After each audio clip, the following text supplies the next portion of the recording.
Hey YouTube fans, my name is Alexis, and I put out a video before talking about my hair loss, and I do have thinning areas back here, right here.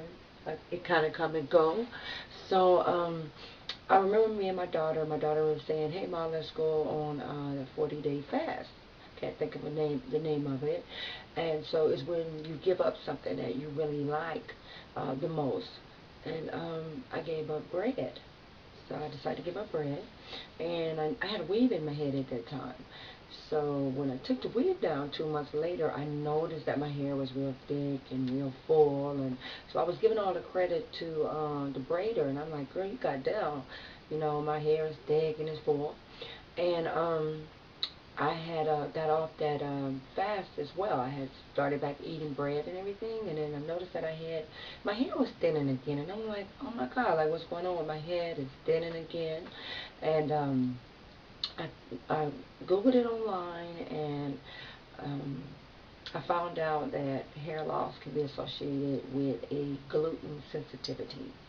So if you're sensitive to gluten, which is bread, wheat, barley, oats, um, what it does, it swells the intestines, so it can swell your intestines, destroy these little hairs in your intestines that actually absorb your nutrients.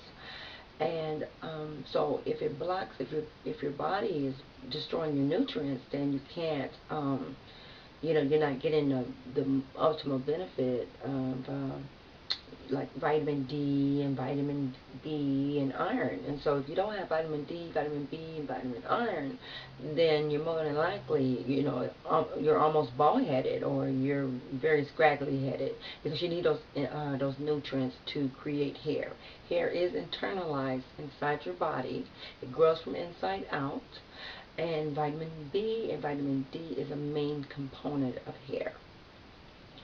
So I read about the gluten sensitivity, and I said, you know what? I kind of considered just staying away from gluten, wheat, and barley and oats. And gluten was discovered when they when wheat bread was created. So it's to make the breads stick together. So you know how you wet flour and it's real sticky and gooey? Well, that's the gluten inside of that. So, and I also read online that if you do have hair loss, that it never hurts to stay away from gluten and avoid gluten to see if your hair responds well to that, if your hair grows back. And so, you can always get an allergy test. So, just to consider all your options, because like me, if you're anything like me, I've tried everything to gain my hair back.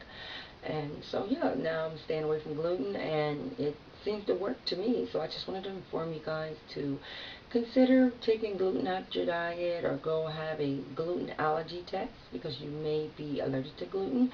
Other symptoms that is a warning sign that you could be allergic to gluten is irritability, bowel irritability. I guess another word, irritable bowel syndrome, constipation, diarrhea,